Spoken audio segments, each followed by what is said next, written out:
Mari kita membuka Alkitab kita di dalam surat Ibrani.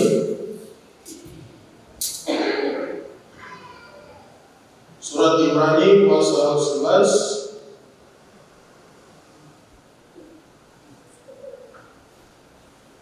ayat 23 sampai 29.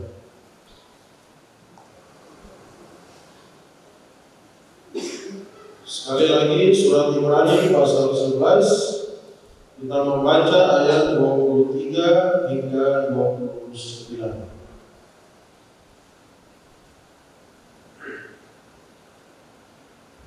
Kalau sudah dapat, kita baca bersama-sama saksi-saksi iman. Saya ayat 23, Bapak Ibu 24, bergantian sampai 29, kita baca sama-sama. Mulai ayat 23. Demikian firman Tuhan.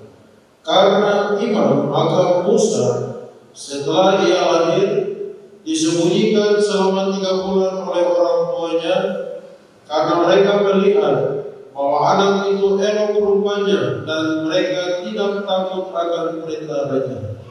Maka Musa setelah dewasa menolak disebut anak putri Firaun. Karena ia lebih suka menderita sengsara dengan umat Allah daripada untuk sementara menikmati kesenangan dari dosa. Ia menganggap kehinaan karena Kristus sebagai kekayaan yang lebih besar daripada semua harta Mesir, sebab pandangannya ia arahkan kepada Allah. Karena iman, maka ia telah meninggalkan Mesir dengan tidak takut akan murka raja. Ia bertahan sama seperti yang melihat apa yang tidak kelihatan.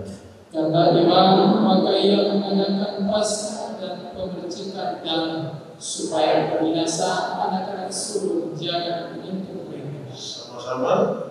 Karena iman, maka mereka telah melintasi laut merah, sama seperti melintasi tanah kering. Sedangkan orang-orang Mesir tenggelam ketika mereka coba menyeberang.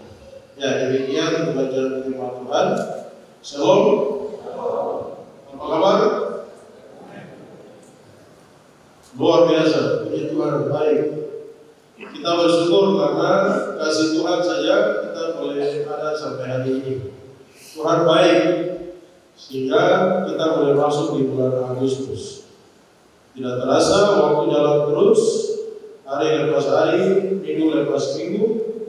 Tantangan, masalah, kesulitan boleh ada, tetapi penyertaan Tuhan, pertolongan Tuhan juga tidak pernah putus bagi kita semua. Amin. Tuhan itu hebat. Dia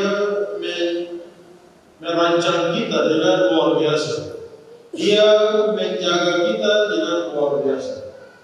Dia menyertai kita juga dengan luar biasa. Sehingga apapun keadaan situasi kita hari ini, Bapak Ibu Saudara, tetap fokus kepada Tuhan. Baik Bapak Ibu jemaat yang Tuhan Yesus kasihi, dari pembacaan firman Tuhan hari ini kita mau belajar satu tema, yaitu iman dan tantangan kehidupan. Iman dan tantangan kehidupan.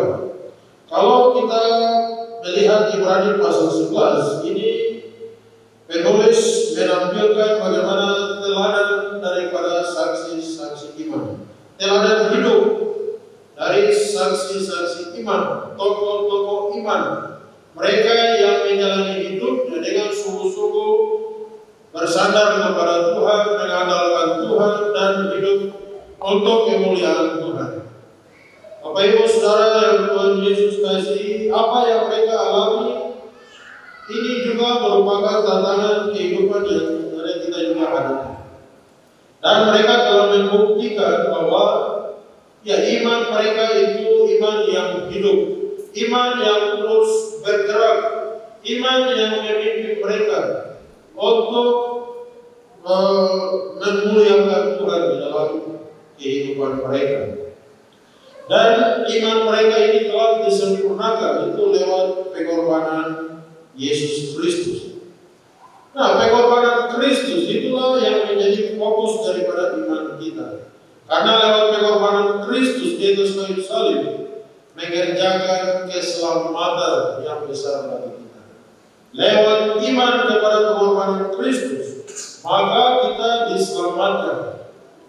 Dosa kita diampuni, kita diangkat, kita ditebus, kita dibenarkan, kita dilayakkan menjadi anak-anak Allah. Hanya iman kepada pengorbanan Kristus Yesus di atas kayu salib.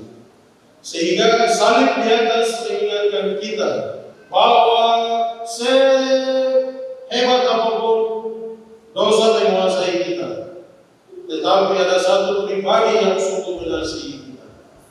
Dan di atas kayu palang salib itulah bagaimana kasih dan keadilan Allah sungguh dinyatakan bagi kita manusia yang berdosa. Saliblah, karya salib Kristuslah yang memulihkan kehidupan kita, yang telah mengubahkan hidup kita. Kita yang ada di dalam gelap tanpa harapan, tetapi lewat karya salib Kristus kita hidup di dalam terang Tuhan yang besar. Hidup di dalam pengharapan yang baru. Di dalam terang Tuhan itulah ada sukacita, ada pengharapan, ada kemenangan, dan ada semua hal yang baik di dalamnya. Nah, puji Tuhan Bapak Ibu Saudara, dan kita lihat dalam ayat 23 sampai 29, kita lihat fokus kepada perjalanan hidup, perjalanan iman daripada seorang tokoh yang bernama Musa. Dalam ayatnya yang ke-23 Bapak Ibu Saudara, di sana kita lihat bahwa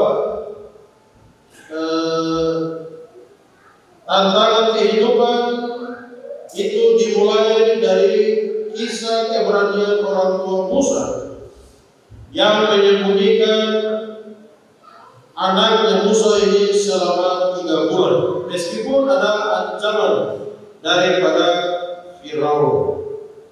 Ayat 23, karena iman maka Musa setelah lahir disembunyikan selama 3 bulan oleh orang tuanya, karena mereka melihat bahwa anak itu elok rupanya dan mereka tidak takut akan perintah raja. Bapak Ibu Saudara, kita lihat bahwa ada tantangan, ada ancaman, ada intimidasi, ada satu resiko konsekuensi yang besar yang mereka akan alami. Tetapi dicatat bahwa karena iman maka orang tuanya. Jadi lihat bahwa iman menembus tantangan kehidupan yang ada. Memang ada ancaman bahwa anak ini harus dibunuh, anak ini harus dibuang, anak ini harus dibinasakan. Tetapi orang tua Musa, mereka melihat bahwa anak ini melihat bahwa anak ini elok rupanya dan mereka tidak takut akan perintah.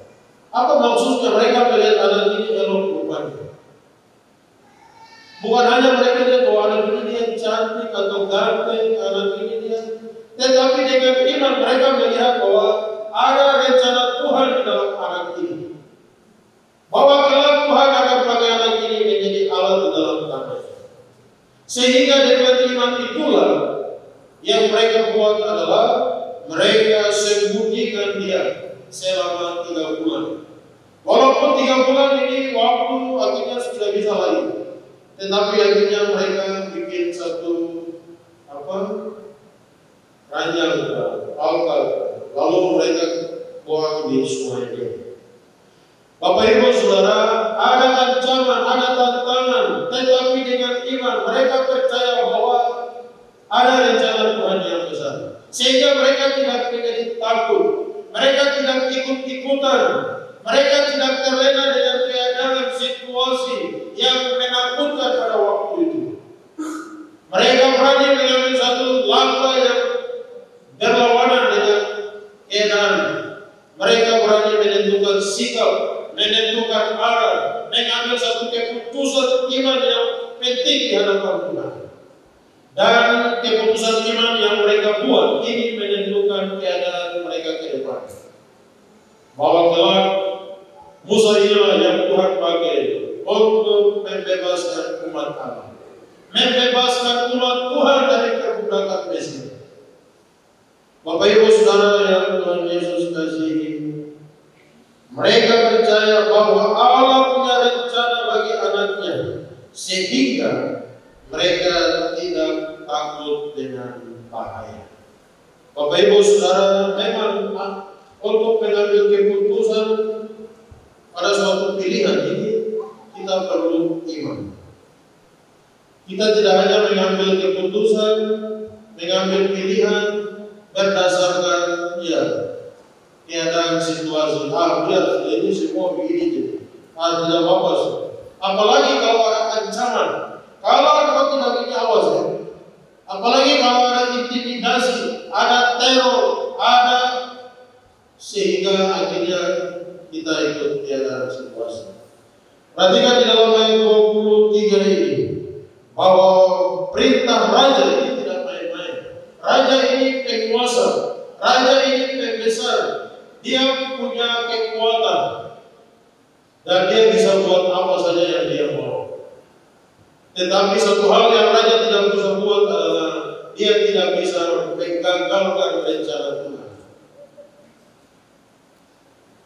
Dan itulah yang dialami oleh orang tua Musa di dalam kehidupan keluarga rumah tangga mereka. Bagaimana bapa dan mama Musa mereka mengambil keputusan, memilih untuk mengikuti rencana Tuhan, kehendak Tuhan, sehingga mereka sembunyikan anak ini. Padahal risikonya kalau Firaun tahu, maka mereka dua bisa saja ditangkap. Bisa saja mereka dua ini dipenjarakan. Bisa saja mereka dua juga dibunuh. Tetapi iman dalam ayat 23 dikatakan mereka tidak takut akan perintah raja. Ini bukan melawan ya. Tetapi mereka punya percaya bahwa Tuhan punya rencana atas anaknya. Lalu yang berikut Bapak Ibu Saudara, tidak hanya putus di situ. Langkah iman sudah mereka buat, sembunyikan Musa alirnya dia di sungai Nil. Ayat 24, karena iman maka Musa setelah dewasa menolak disebut anak putri Fir'aun.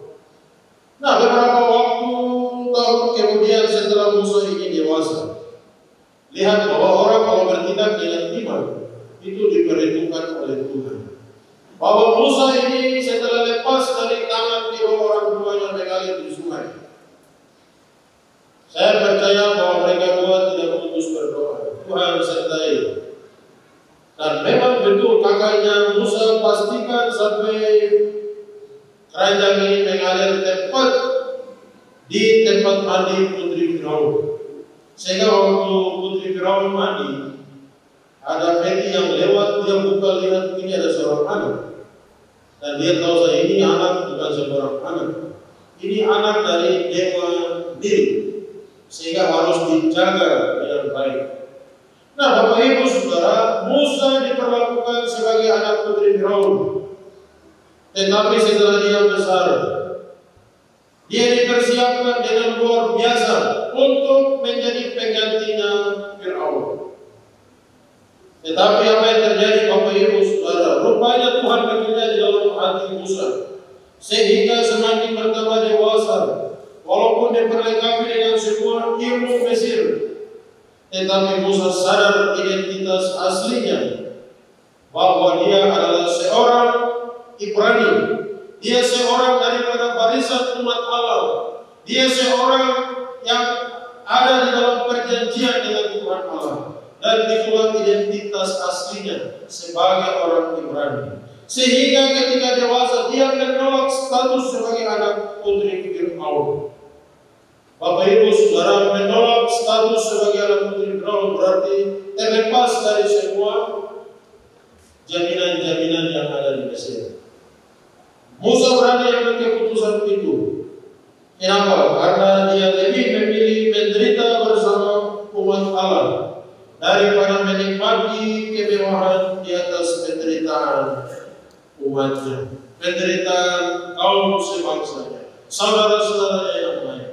Musa melihat saya di istana dengan menerima semua kenyamanan Mesir, tetapi dia lihat di luar sana saudara-saudaranya menderita, saudara-saudaranya disiksa, saudara-saudaranya dianiaya, menderita dengan air mata, dengan penderitaan yang hebat. Sehingga Musa tidak tahan.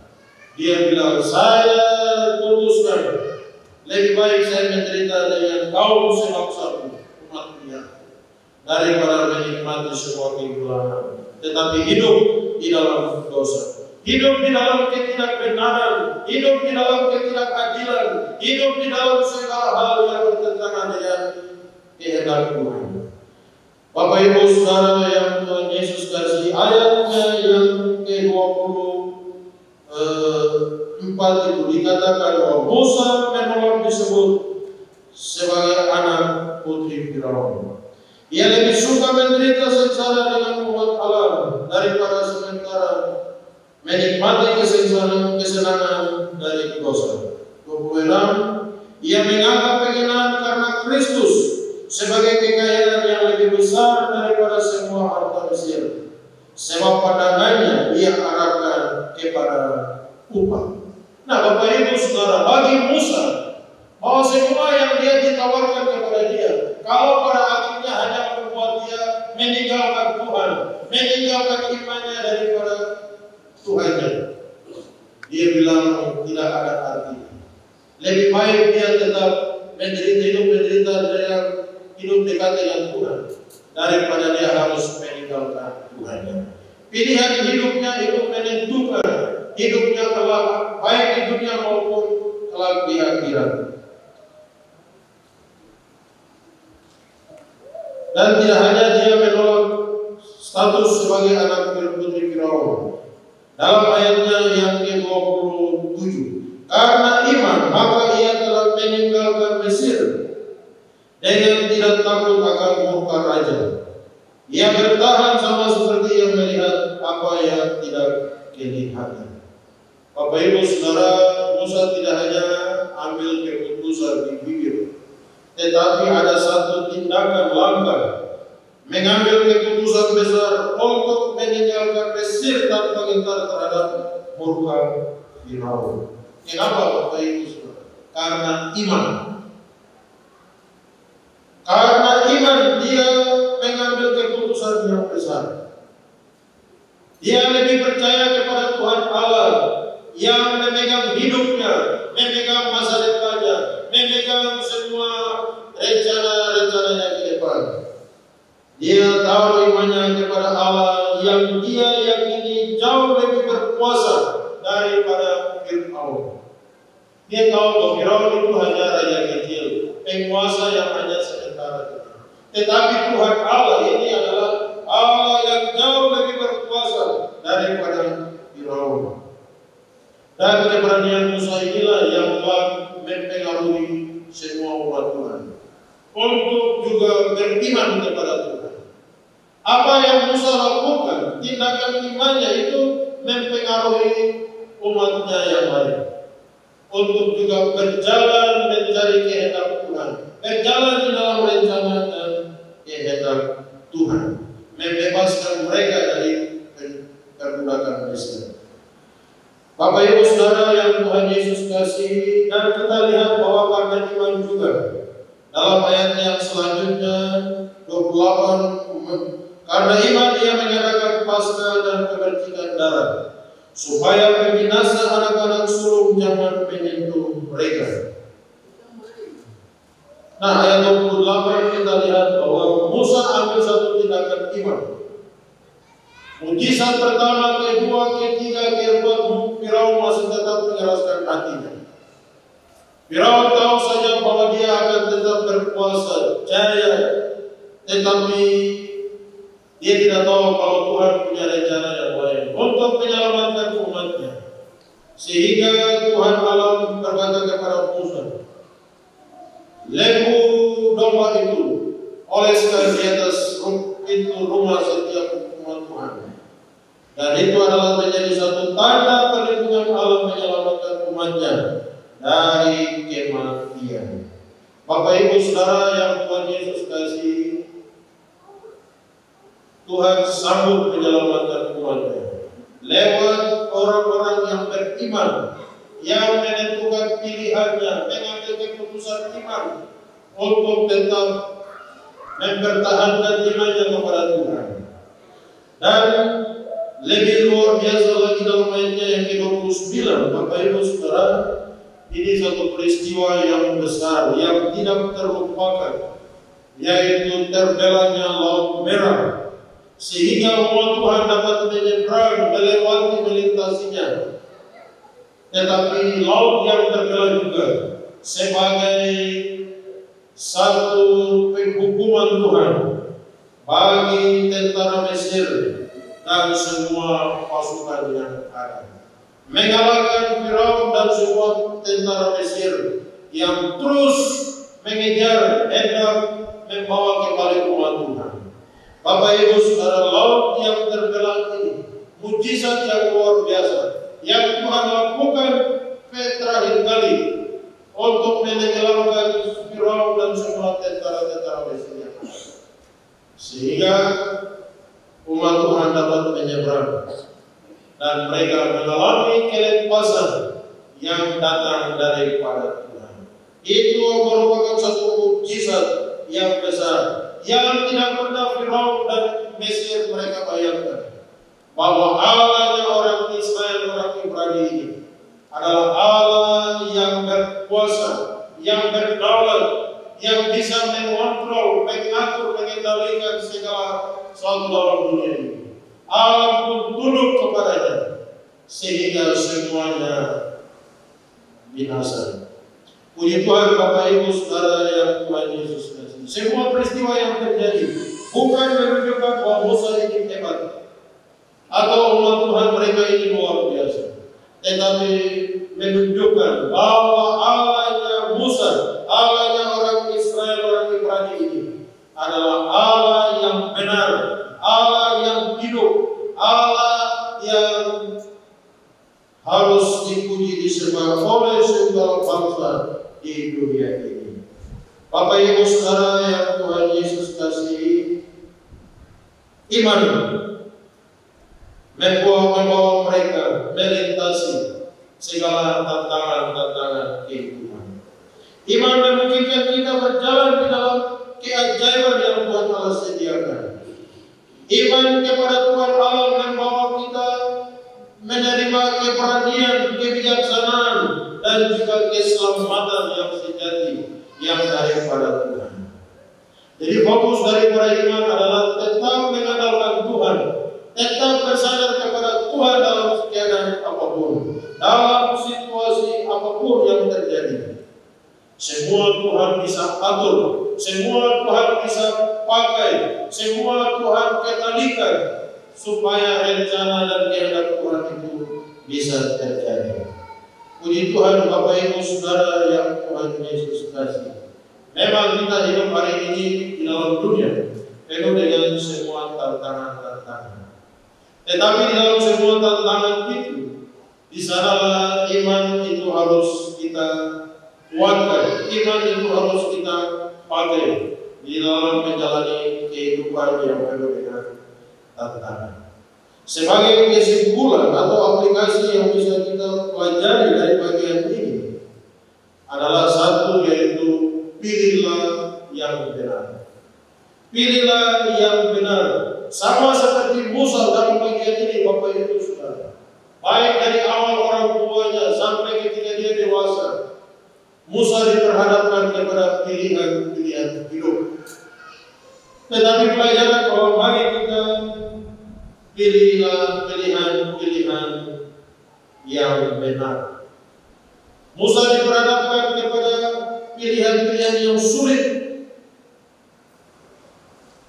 tetapi lihat bahwa Musa memilih jalan Tuhan, walaupun ada tantangan yang harus dia alami. Musa memilih jalan Tuhan, memilih rencana Tuhan, memilih kehendak Tuhan, memilih untuk tetap hidup menyenangkan Tuhan, apapun resiko yang dia alami. Pilihlah yang benar. Yang kedua, kita bisa belajar di sini bahwa jangan takut pada konsekuensi. Iman dan juga keputusan pilihan yang Musa buat ada konsekuensi. Tetapi lihat bahwa Musa siap menerima konsekuensi apapun. Yang penting dia tetap hidup dan memuliakan Tuhan, menggenapi rencana dan tujuan Tuhan. Dan kita lihat juga di sini bahwa Tuhan memberikan kekuatan, kesanggupan kepada Musa. Seperti kepada Musa, Tuhan juga akan memberikan kekuatan kepada kita semua. Oleh karena itu, Bapak Ibu Saudara yang Tuhan Yesus kasih, mari tetap jalani hidup kita dengan iman, dengan pengharapan kepada Tuhan kita, Tuhan yang namanya Yesus Kristus. Apapun yang terjadi, tetap beriman kepada-Nya, tetap mencari kehendaknya, dan tetap mengikuti jalannya Tuhan. Sebab di luar itu tidak ada kegagalan. Apapun konsekuensi yang akan kita alami terhadap pilihan kita, tetap kita memilih yang terbaik, yang sesuai dengan rencana dan kehendak Tuhan. Percaya bahwa Tuhan ada di pihak kita. Percaya bahwa Tuhan itu bersama dengan kita. Percaya bahwa Tuhan akan menyertai kita. Selama kita tetap hidup memuliakan Tuhan, kita tetap dekat dengan Tuhan. Ya, hari ini memang keadaan orang bilang Papua itu sedang tidak baik-baik saja. Tetapi selama kita tetap hidup dekat dengan Tuhan, kita beriman kepada Tuhan, fokus kepada Tuhan, kita akan melihat bagaimana karya Tuhan, pertolongan Tuhan, mujizat Tuhan akan terjadi bagi kita semua. Jadi Tuhan, Bapak Ibu Saudara, momen di depan 1 minggu berjalan, kita semua umat Tuhan, kita diperhadapkan dengan pemilihan gubernur pada hari Rabu. Oleh karena itu, sebagai hamba Tuhan, mari kita semua pergi ke TPS. Jangan ada yang tidak pergi, supaya hak suara kita jangan disalahgunakan. Pergi dan kita memilih pemimpin Provinsi Papua untuk 5 tahun ke depan. Pilihlah sesuai dengan hati Tuhan ini. Pilihlah sesuai dengan kehendak Tuhan, jalan Tuhan. Kita bersyukur karena ya hanya Provinsi Papua yang melakukan PSU. Semua provinsi seluruh Indonesia itu sudah hanya Papua. Sehingga hari ini semua mata dari Sabang sampai Merauke orang melihat cara Papua. Tetapi kita percaya bahwa semua Tuhan izinkan. Dan Papua Tuhan ada di dalam rencana Tuhan. Mari Bapak Ibu Saudara yang Tuhan Yesus kasih. Tadi di dalam doa hamba Tuhan bahwa Papua ini penuh dengan madu dan susu. Papua ini kaya luar biasa, sehingga membuat banyak laki-laki tergoda datang untuk mengambil semua kekayaan di atas Papua. Oleh karena itu Bapak Ibu Saudara, jangan kita salah pilih. Pilihlah orang-orang yang akan berpihak kepada masyarakat.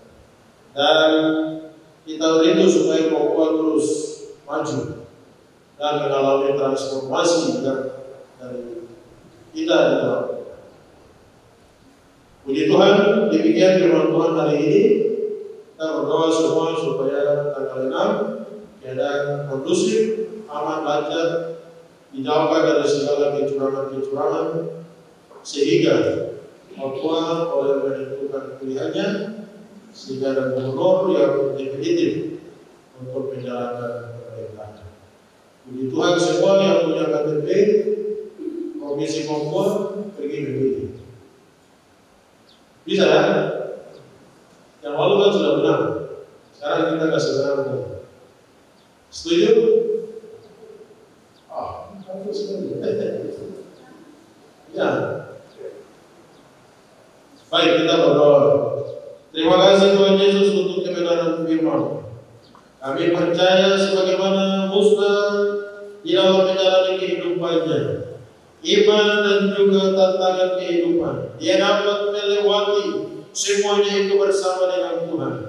Ada tantangan, ada kesulitan, ada resiko yang dia hadapi, tetapi pilihan yang tepat, yang benar, menentukan masa depan, hari depan yang indah di dalam rencana dan kehendak Tuhan. Terima kasih ya Bapa di dalam setiap kehidupan kami umatmu. Kami juga diperhadapkan dengan semua kesulitan, tantangan, problem, masalah hidup yang ada. Tetapi biarlah firman Tuhan hari ini mengingatkan kami untuk tetap hidup beriman kepada Tuhan, mengambil keputusan pilihan kepada hal-hal yang benar, yang memuliakan Tuhan. Karena kami percaya bahwa itu Allah yang berkuasa, Allah yang hidup, Allah yang sanggup menjaga, memelihara, dan memberkati kehidupan kami. Baik di dunia ini sampai kelak kami tiba di dalam kerajaan surga. Terima kasih ya Bapa. Kami bersyukur karena kasih-Mu yang besar. Engkau telah pilih dan selamatkan kami. Biarlah dalam menjalani hidup ini juga kami tidak salah untuk melakukan pemilihan-pemilihan apapun di dalam kehidupan kami. Tetapi kami tetap menjadikan Engkau sebagai pilihan utama kami. Karena hanya Engkau sajalah yang sanggup menolong, sanggup mengangkat, sanggup memulihkan, dan sanggup memberkati hidup kami. Terpujilah nama-Mu ya Bapa. Hamba berdoa juga menyerahkan untuk seluruh umat-Mu, baik jemaat kami maupun King Iglesias Kota. Kami semua ya Bapa pada hari Rabu, kami akan diperhadapkan dengan Biskup Provinsi Papua Dr. Bima. Tuhan memberkati kami semua supaya kami boleh membawa hak pilih kami, menentukan pilihan kami. Gubernur 5 tahun berjalan, kami percaya Tuhan sudah tetapkan dan Tuhan sudah memberikan kemenangan kepada gubernur yang sudah Tuhan pilih dan Tuhan tetapkan. Ini doa kami ya Bapa. Berkati kelanjutan ibadah kami. Perjamuan kudus yang akan kami terima dan nikmati bersama. Kiranya Tuhan siapkan hati kami. Hari ini kami diteguhkan, diingatkan bahwa ada satu pribadi yang sungguh mengasihi kami, yang telah mati dan telah bangkit, supaya tidak seorang pun yang kelak akan binasa. Dalam nama Tuhan kami Yesus Kristus, kami berdoa mengucap syukur firman-Mu. Kami siap menikmati sakramen perjamuan kudus. Dalam nama Yesus kami berdoa. Amin.